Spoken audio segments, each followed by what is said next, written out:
গাজার যুদ্ধবিরতি দীর্ঘস্থায়ী শান্তিতে রূপ নেবে কিনা তা এখনো অনিশ্চিত। বিশেষজ্ঞরা বলছেন, চুক্তি স্বাক্ষরিত হলেও তা বাস্তবায়নের অনেক দিকই এখনো অস্পষ্ট। অঞ্চলটিতে ফের সামরিক অভিযানের শঙ্কাও উড়িয়ে দিচ্ছেন না বিশ্লেষকরা। আকাশে নেই ড্রোন, থেমেছে যুদ্ধবিমান আর কামানের গর্জন। গাজায় যুদ্ধবিরতি বাস্তবায়নে যেন নতুন ভোরের স্বপ্ন বুনছেন ফিলিস্তিনিরা, যা এতদিন ছিল অধরা। তবে প্রশ্ন, কতদিন টিকবে এই যুদ্ধবিরতি?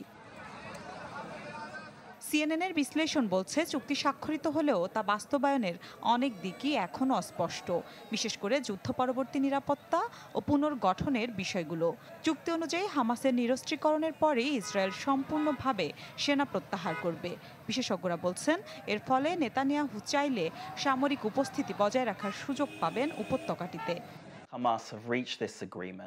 হামাসকে নিরস্ত্র করা ছাড়া ইসরায়েলের সেনা প্রত্যাহারের সম্ভাবনা কম এবং গাজা পুনর্গঠনে আন্তর্জাতিক সংস্থাগুলির বিনিয়োগের সম্ভাবনাও কম। তাই এটি একটি বড় চ্যালেঞ্জ হয়ে দাঁড়াতে পারে। প্রথম ধাপে সেনা প্রত্যাহারের পরও এখনও গাজার 53% নিয়ন্ত্রণ রয়েছে ইসরায়েল সেনাদের হাতে। তাই নতুন করে ইসরায়েলি আগ্রাসনের সম্ভাবনাও উড়িয়ে দিচ্ছেন না বিশ্লেষকরা।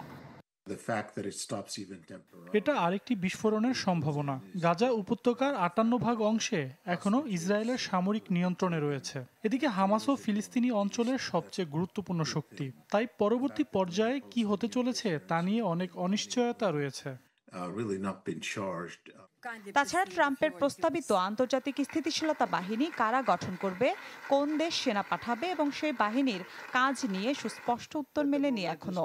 আন্তর্জাতিক দাতারা যে অর্থ প্রতিশ্রুতি দিয়েছেন তা বাস্তবে কবে পৌঁছাবে তা নিয়েও রয়েছে সংশয়। মিলা খন্দকার, চ্যানেল 24। নতুন বাংলাদেশ গড়তে এলো জুলফিকার স্টিল।